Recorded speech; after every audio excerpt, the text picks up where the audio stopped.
Hello friends, എന്തുണ്ട് വിശേഷം? എല്ലാവരും സുഖമായിരിക്കുന്നുവോ? ഒത്തിരി നാളുകൾക്ക് ശേഷം നമുക്കിന്നൊരു പലഹാരം ഉണ്ടാക്കുന്നത് എങ്ങനെയാണെന്ന് നോക്കിയാലോ? എല്ലാവർക്കും അറിയാവുന്നതുപോലെ കൊഴുക്കട്ടയാണ് ഞാൻ ഇന്നിവിടെ ഉണ്ടാക്കുന്നത്. അതിനായി ആവശ്യമായ സാധനങ്ങൾ: 1 കപ്പ് വറുത്ത അരിപ്പൊടി, ഡബിൾ ഹോൾസിൻ്റെ വറുത്ത അരിപ്പൊടിയാണ് ഞാനിവിടെ എടുത്തിരിക്കുന്നത്.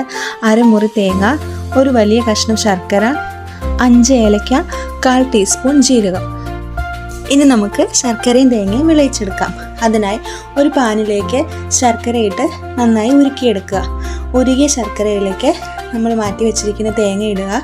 തേങ്ങയും ശർക്കരയും ഇളക്കിയതിന് ശേഷം അതിലേക്ക് നമുക്ക് ഏലക്കായും ജീരകവും പൊടിച്ചതും കൂടെ ആഡ് ചെയ്ത് നന്നായി ഇളക്കി കുറച്ച് നേരം വിളയിച്ചതിന് ശേഷം തണുക്കാനായി മാറ്റി വയ്ക്കാം.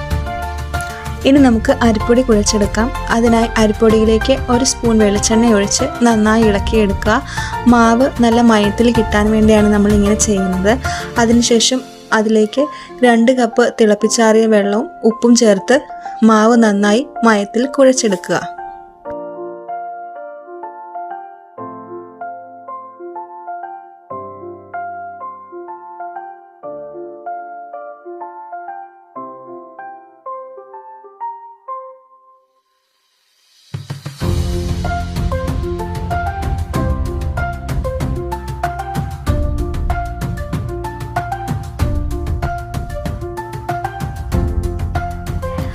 ഇനി ഈ കുഴച്ച മാവിൻ്റെ മിശ്രിതം ചെറിയ ഉരുളകളാക്കി എടുക്കണം.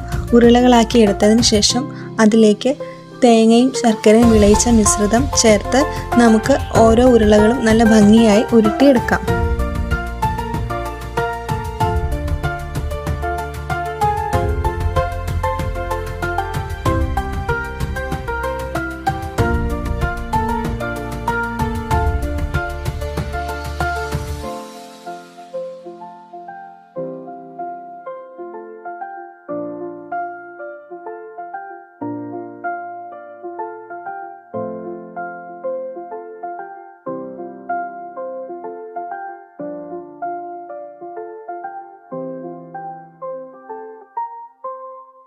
ഇനി ഒരു ഇഡലിക്കുട്ടകത്തിലേക്ക് അല്പം വെള്ളം വെച്ച് വെള്ളം നന്നായി തിളച്ചതിന് ശേഷം ഓരോ ഉരുളകളും നമുക്ക് ഇഡലിക്കുട്ടകത്തിലേക്ക് എടുത്ത് വെച്ച് കൊഴുക്കട്ട നന്നായി വേവിച്ചെടുക്കാം. ഒരു 20 മുതൽ 30 മിനിറ്റ് വരെ നമുക്ക് കൊഴുക്കട്ട നന്നായി അടച്ചു വെച്ച് വേവിക്കാം.